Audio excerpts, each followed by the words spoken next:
Saya bagi senarai ajaran New Age Movement ni, bukannya untuk kita pelajari, bukannya untuk kita pelajari, amalkan, sebarkan, jadikan konten untuk ambil manfaat, bukan. Saya senaraikan ajaran New Age Movement ni adalah untuk dijauhi. Dalam ajaran New Age Movement ni, dia mengandungi ajaran-ajaran kufur. Ajaran-ajaran yang mana seseorang itu belajar, amal, dan sebarkan boleh menyebabkan seseorang itu murtad daripada agama Islam. Kenapa? Sebab antara ajaran New Age Movement itu adalah mensyirikkan Allah Subhanahu wa taala, bukan mengesahkan Allah Subhanahu wa taala.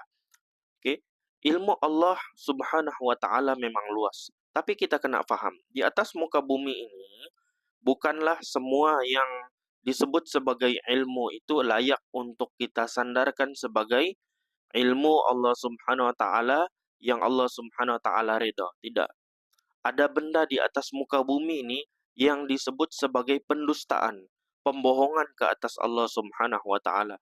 Contohnya dalam ajaran agama tertentu yang mengatakan bahawa Allah Subhanahu wa taala mempunyai anak, ataupun ajaran yang mengatakan bahawa segala yang wujud di alam ini adalah Allah Subhanahu wa taala. Itu adalah ajaran kufur. Okey?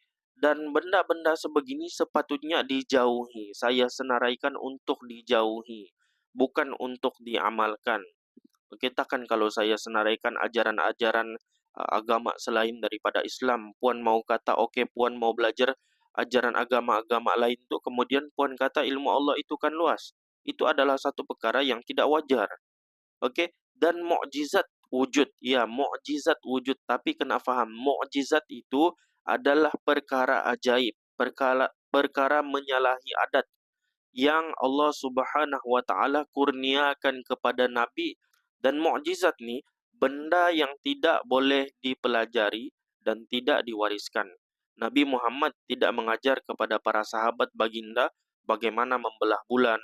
Nabi Musa tidak ajar kepada pengikut dia bagaimana membelah laut. Teknik-teknik tersebut bukannya boleh diajarkan, tapi ia berlaku dengan kehendak Allah Subhanahu wa taala. Mukjizat tidak boleh dipelajari. Kalau puan belajar ajaran New Age Movement ni, lalu puan boleh melakukan benda-benda ajaib yang tidak berlandaskan saintifik, tapi ilmu-ilmu gaib, boleh terbang di udara, jalan di atas air, kemudian puan boleh buat konten ajarkan kepada orang lain, itu bukan mukjizat. Itu adalah ciri-ciri ilmu sihir.